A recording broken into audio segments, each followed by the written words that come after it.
গতকালকে চট্টগ্রামের সিটি কলেজে ছাত্র দলের সন্ত্রাসী কর্তৃক শিক্ষার্থী, ছাত্র শিবিরের নেতাকর্মী এবং শিক্ষকদের উপর যে নৃশংস হামলা হয়েছে ছাত্রদল কর্তৃক, তার প্রতিবাদে এবং এই সন্ত্রাসীদেরকে দ্রুত সময়ের মধ্যে আইনের আওতায় নিয়ে এসে তাদেরকে অ্যারেস্ট করার জন্য আমরা আজকে পুলিশ কমিশনের সাথে দেখা করতে এসেছি। এখানে পুলিশের উচ্চপদস্থ যারা দায়িত্বশীল আছে তারা উপস্থিত ছিলেন। আমরা তাদেরকে সুস্পষ্টভাবে জানিয়েছি, বাংলাদেশের প্রতিটি ক্যাম্পাসে জুলাই বিপ্লব পরবর্তী আমরা বলেছি আমরা ক্যাম্পাসে একটা গণতান্ত্রিক পরিবেশ চাই।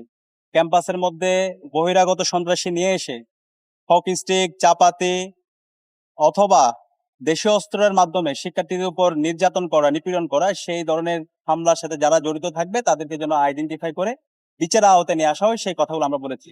তো আপনারা জানেন গতকালকে সিটি কলেজে ছাত্র দলের চিহ্নিত সন্ত্রাসীরা, যাদের ছবিগুলো আপনারা ইতিমধ্যে পেয়েছেন, বিভিন্ন পর্যায়ের বহিরাগত সন্ত্রাসীদেরকে নিয়ে এসে তারা চাপাতি দিয়ে, হকি স্টিক, স্টাম্প নিয়ে ছাত্র শিবিরের নেতাকর্মীদের উপর নৃশংস কায়দায় হামলা করেছে। আমাদের প্রায় 30-এর অধিক নেতাকর্মীরা তারা আহত হয়েছে, শিক্ষকদের উপর হামলা হয়েছে এবং ওয়ার্ড সভাপতি শিবিরের আশরাফুল এখন সংকটাপন্ন অবস্থায় আছে।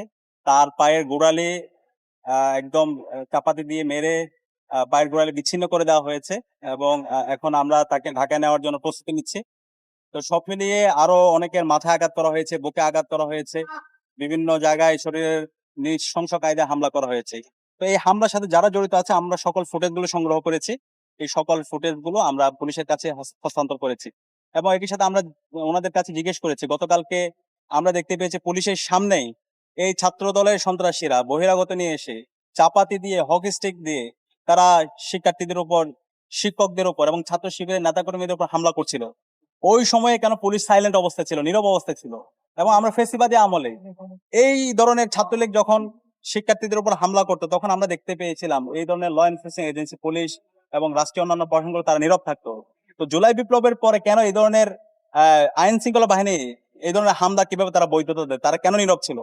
তো আমরা তাদেরকে বলেছি, যারা এই ধরনের দায়িত্ব অবহেলা করেছে, পুলিশের যে সকল সদস্য ওখানে উপস্থিত ছিল হামলার সময়, ছাত্র দলের সন্ত্রাসীদেরকে যারা বাধা দেয় তাদেরকে বিচারের আওতায় নিয়ে আসা হয় এবং একই সাথে দ্রুত সময়ের মধ্যে তদন্ত করে সবাইকে বিচারের আওতায় নিয়ে আসা হয়। এবং আমরা কয়েকটা দফা তাদের কাছে দিয়েছি। আমরা বলেছি হামলার সঙ্গে জড়িত সকল সন্ত্রাসীদেরকে দ্রুত শনাক্ত করে যেন অ্যারেস্ট করা হয় এবং ঘটনার সুস্থ, নিরপেক্ষ এবং স্বচ্ছ যেন তদন্ত নিশ্চিত করা হয়। দোষীদের বিরুদ্ধে প্রচলিত আইনে দৃষ্টান্তমূলক শাস্তির যেন ব্যবস্থা গ্রহণ করা হয়। একই সাথে দায়িত্ব অবহেলা ও নিষ্ক্রিয়তার অভিযোগে সংশ্লিষ্ট পুলিশ সদস্যদের ভূমিকা তদন্ত করে প্রয়োজনীয় ব্যবস্থা যেন গ্রহণ করা হয় এবং শিক্ষা প্রতিষ্ঠান সমূহে শিক্ষক শিক্ষার্থীদের নিরাপত্তা নিশ্চিতে কার্যকর ও দৃশ্যমান পদক্ষেপ যেন গ্রহণ করা হয়। একই সাথে ভবিষ্যতে যেন ক্যাম্পাসে কোনো ধরনের যেন সন্ত্রাস এবং সহিংসতা না হয়, সেটার জন্য আগে থেকে যেন প্রশাসন অ্যালার্ট থাকে এবং যে কোনো ধরনের ঘটনায় যারা দোষী তাদের বিরুদ্ধে যেন দৃষ্টান্তমূলক বিচারের আওতায় নিয়ে আসা হয়। তো তারা আমাদেরকে আশ্বস্ত করেছেন যে এই সমস্ত সন্ত্রাসীরা আছে তাদের নাম সহ আমরা পুলিশের কাছে হস্তান্তর করেছি, তাদের ফুটেজ গুলো দিয়েছি। তারা আমাদেরকে বলেছে দ্রুত সময়ের মধ্যে তাদেরকে আইনের আওতায় নিয়ে আসা হবে এবং তারা বলেছে আমরা যে কথাগুলো বলছি, এই যে অপরাধী ছাত্র দলের সন্ত্রাসী তাদেরকে বিচারের আওতায় নিয়ে আসে, এটাও তাদের দাবি। এই সমস্ত সন্ত্রাসীদেরকে তারা বিচারের আওতায় নিয়ে আসতে চায়, ক্যাম্পাসের মধ্যে একটা গণতান্ত্রিক পরিবেশ নিশ্চিত করতে চায় এবং সন্ত্রাসীদের বিরুদ্ধে তাদের কথা হচ্ছে জিরো টলারেন্স। তো আমরা এখন দেখতে চাই তারা তাদের কথা এবং কাজের মধ্যে তারা মিল রাখছে কিনা। এই জায়গায় যদি ব্যত্যয় ঘটে তাহলে আমরা মনে করব রাষ্ট্র এই ধরনের সহিংসতাকে তারা প্রশ্রয় দিচ্ছে। তো আমরা আমাদের জায়গা থেকে দেশীয় যে আইন, সে আইন অনুযায়ী আমরা তাদেরকে দাবি জানিয়েছি।